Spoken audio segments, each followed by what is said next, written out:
My name is Kathleen. I'm 31 years old, and I am a hardworking woman focused on my career. I live with my husband, Patrick, in a house we share. Recently, I've been thinking a lot about starting a family. However, Patrick has different ideas.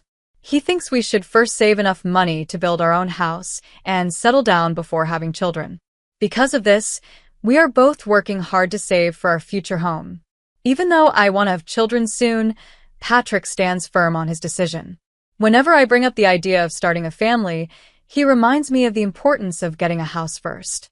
It's upsetting that he doesn't seem to understand how I feel. To help us reach our goal faster, I've decided to work even harder to contribute to our savings. Patrick and I have been married for a year now, and I've noticed something about our relationship. He doesn't often take my opinions seriously. This was true even when we were dating. Back then, I admired how strong-willed he was, but now, I realize that marriage is about both people respecting each other's views. I'm starting to worry about our relationship. Things feel even harder because his parents are so involved in our lives. Patrick's parents live nearby, and he visits them often. He says these visits help us save money. However, I found out that he sometimes goes out for drinks with his coworkers, but he doesn't count those costs in his savings plan. It feels unfair that he is so strict about saving when it comes to me, but is more relaxed about his own spending. He even tells me to use less hot water and turn off lights quickly, but he doesn't follow these rules himself. If he treated us equally, maybe our relationship wouldn't feel so unbalanced. Every week, we visit Patrick's parents, and it feels like there's always a new issue. They often ask when we are planning to have a baby. "It's been a year since you got married," they say. "When will we get to see our grandchilds?" Their constant comments put a lot of pressure on me. Meanwhile, Patrick just sits beside me quietly and doesn't say much to support me. This situation is very frustrating. I feel like I'm carrying the weight of these expectations by myself. Patrick's focus on saving and his parents' pressure to start a family make me feel stuck. Marriage should be about partnership, where both people listen to and support each other. I hope that Patrick and I can learn to work together better, not just on saving money, but also on making decisions that matter to both of us. I want our marriage to feel like a true partnership, where we both feel heard and valued. I can see it in Patrick's face. He's glaring at me disapprovingly. It's clear he wants to tell me, "Don't say unnecessary things." Like him, I want a child too, but he insists that we must first build our own house. What frustrates me even more is how his parents keep pressuring me about having a child. Instead of advising Patrick, who refuses to listen to me when I bring up the topic, they turn all their focus on me. During every visit to their home, I feel overwhelmed by their constant remarks. Even though I want to speak up, I'm silenced by their relentless pressure to have a grandchild. It's inappropriate for them to keep badgering me about this, especially when Patrick is the one unwilling to take the next step. After the meal that evening, Patrick casually announced, "I'm going out for a smoke." That's when one of my in-laws said something that stung deeply. "Kathleen, it seems like you're always working. If you want to be a proper housewife, you should quit your job and focus on being a good wife. Maybe that's why Patrick isn't paying attention to you." Their words felt like a slap. It sounded as though they were blaming me for not having children, simply because I have a career. I couldn't hold back any longer. "It's Patrick who asked me to work in the first place," I retorted. "If you're so concerned about this, why don't you talk to your son first instead of lecturing me all the time?" My voice rose with anger. I want children too, but Patrick refuses to even consider it until we have a house. If you want someone to convince, start with him. Stop putting all the blame on me. My words left them stunned. There was silence around the table as I stood up, muttered an apology, and walked out. By the time I reached the entrance, my anger had shifted toward Patrick. There he was, casually smoking by the door, as though nothing had happened. I climbed into the car without saying much, but Patrick followed me and asked, "Hey, are we leaving already?" He sounded completely unbothered by what had just happened. Knowing he would never be honest with his parents about the situation, I felt fed up with all the stress they were piling on me. As the car started, I told Patrick firmly, "I'm not visiting your parents' house anymore." He looked shocked and asked, "Why not?" "We save on food expenses by eating there." Plus, you want a house and kids too, don't you? That was it for me. I couldn't take the constant demands anymore, from his parents or from him. Both of them seemed more interested in blaming me than working together to solve the real problems. It was clear things needed to change, and I wasn't going to keep quiet any longer. I snapped and said, if saving money is so important, why don't you cut back on things like your drinking parties or smoking? Instead of driving all the way to your parents' house just to save on one meal, why not focus on saving money in ways that actually make a difference? My frustration boiled over as I continued. Everyone needs a break sometimes, but you keep putting all these rules on me, like not using hot water or making sure the lights are off by 9 p.m. Do you think we can save money without you sacrificing anything? If I have to do all of this alone, then I don't even want the house. I'm tired of this. Patrick brushed it off, saying, it's not a big deal. But I shot back, no, it is a big deal. How much patience do you think I have? I've put up with this for so long. I was also angry about how he acted in front of his parents, pretending that I was the reason we weren't having children. I'm tired of always being blamed for not giving them grandchildren, I said. It's not me who doesn't want kids, it's you. I've been saying for ages that I want children soon. So stop being so stubborn. Seeing Patrick struggle to handle my unusual burst of anger gave me a small sense of relief, but it didn't fix everything. I turned away and stared out of the car window, ignoring him. I felt exhausted, unsure of what to do next. 2 months later, something happened that shifted things between us. My father's brother, my uncle, passed away. He had been wealthy, owning several pieces of land, a grand mansion, and living a luxurious lifestyle. His passing seemed to catch Patrick's attention. Wow, I didn't know you had such an impressive relative, he said, clearly surprised.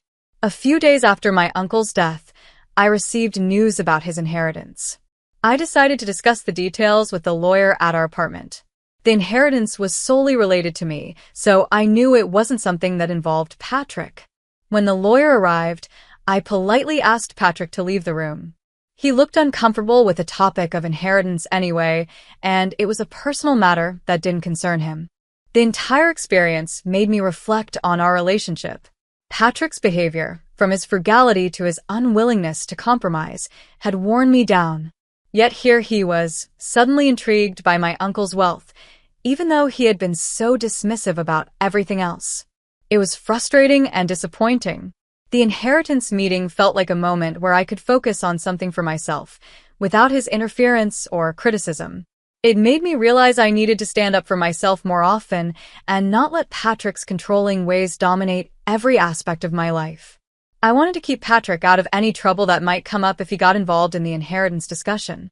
After about 6 hours of listening to the lawyer explain all the details, I thanked him for his time and said goodbye. When I finished, I noticed Patrick, who had been at home earlier, was nowhere to be found.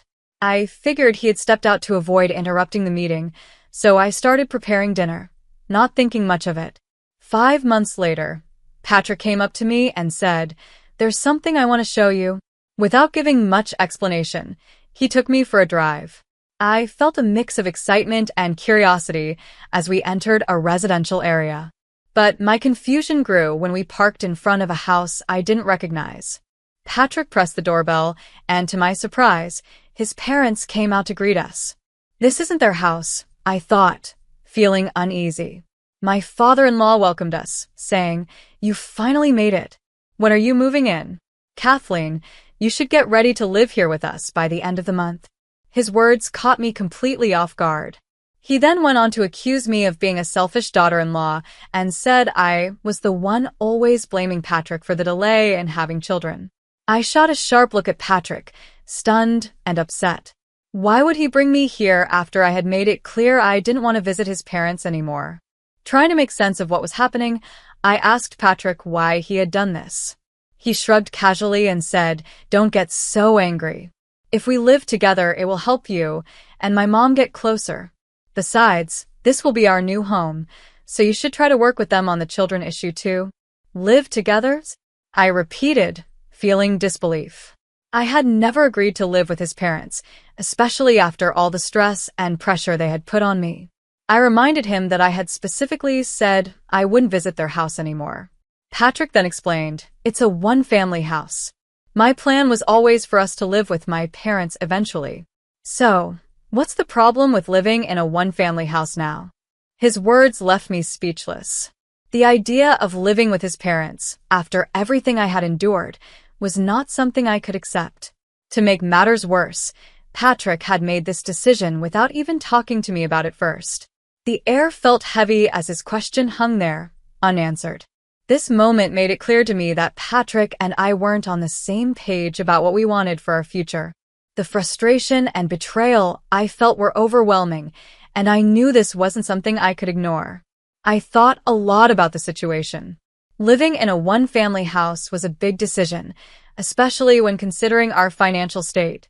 From what I knew, building such a beautiful new house didn't seem possible with our savings. I couldn't understand how Patrick had managed it. "My dad and I chipped in money," Patrick explained casually.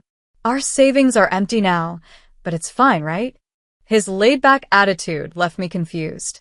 Then he added, "I heard your uncle's inheritance is worth $920,000. So, if you use that money to pay us back for the cost of the house, it should work out." I was shocked. He really thought my inheritance should automatically go toward the house, without even asking me first. Even if I did receive the inheritance, how to use it should be my decision, not his. The fact that he assumed otherwise upset me deeply. When I rejected the idea, Patrick became visibly frustrated. He reached into his bag and pulled out a pre-filled divorce form with his name already on it. "Your inheritance is our money. If you don't want to live with my parents, then let's just get a divorce," he said coldly. I took the divorce form from his hand, feeling a strange sense of relief. "Fine," I replied firmly. "If living together with your parents is the only other option, then divorce is the better choice." I placed the form into my bag, turned my back to him and his stunned parents, and continued, "By the way, I renounced my uncle's inheritance." Patrick froze, his face full of confusion. I didn't wait for him to respond. I left, took a bus back to our apartment, and decided to take control of my life. Once home, I completed the divorce form by signing my name next to Patrick's. I didn't hesitate. I submitted the papers right away.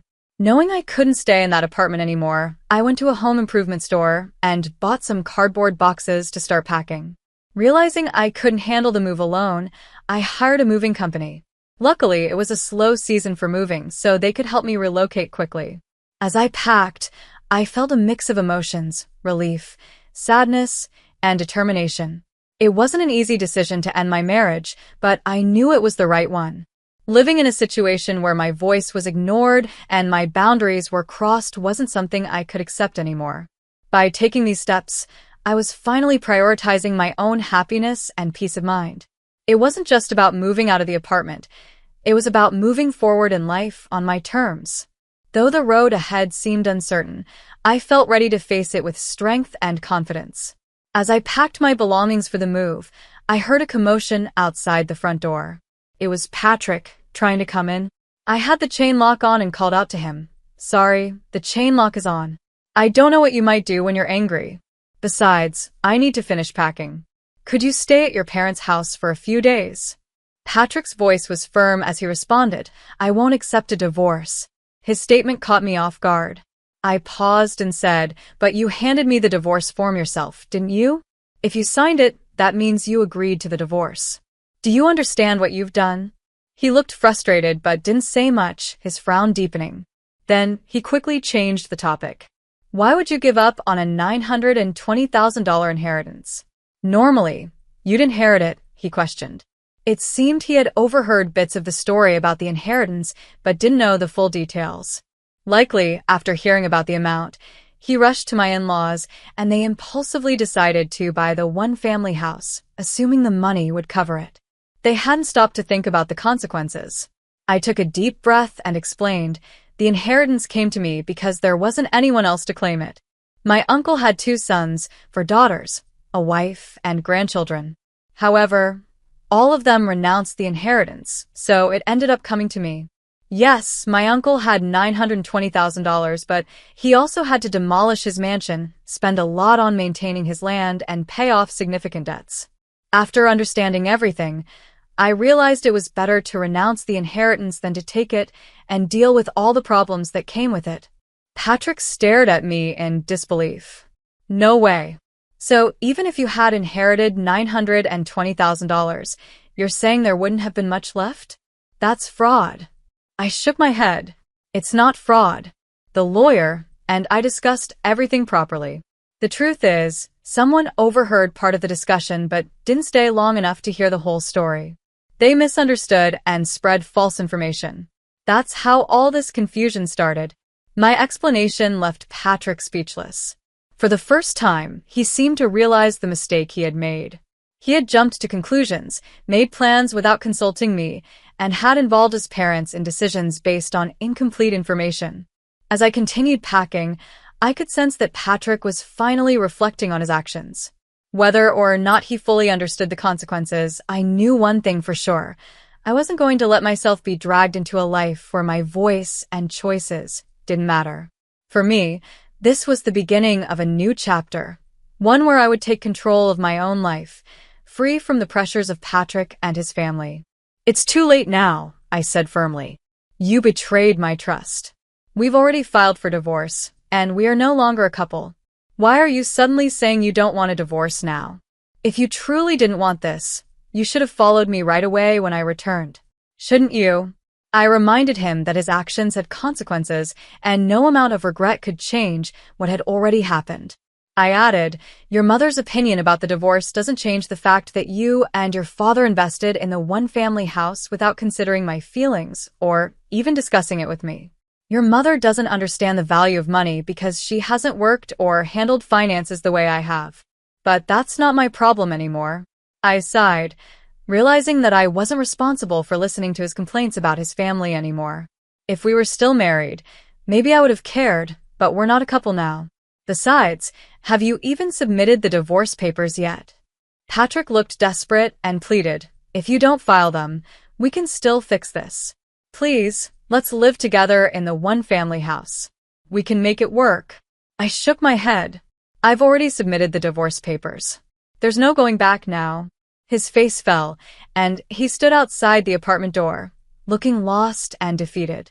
While I believed he brought this on himself, I didn't want to leave him lingering outside forever. Still, I had no time to waste, so I focused on my preparations for the move. After a while, he left, and I continued with my plans. Later, I informed my workplace about the divorce, especially since my boss had previously acted as a mediator between Patrick and me. I felt obligated to apologize for how things turned out. During lunch, I also told my coworkers, many of whom had attended our wedding, about the situation. To my surprise, Patrick stormed into my department that day. In front of everyone, he exclaimed, "It's absurd that you're openly talking about the divorce. I wish you hadn't mentioned it." He explained that word had spread in his department, where people mistakenly believed I had inherited an estate and refused to use it for the house. He claimed that he was judged unfairly and avoided by his colleagues because of our divorce. The awkwardness of the situation earned me sympathy from my coworkers. Over time, Patrick found it unbearable and eventually quit his job. During this difficult period, something unexpected happened. A male colleague approached me and confessed, "I've actually liked you for a long time. I admire your strength, and I'd love to build a life with you, a home where we can communicate and work through things as true partners." His words touched me deeply. For the first time in a long while, I felt hopeful about what the future might hold.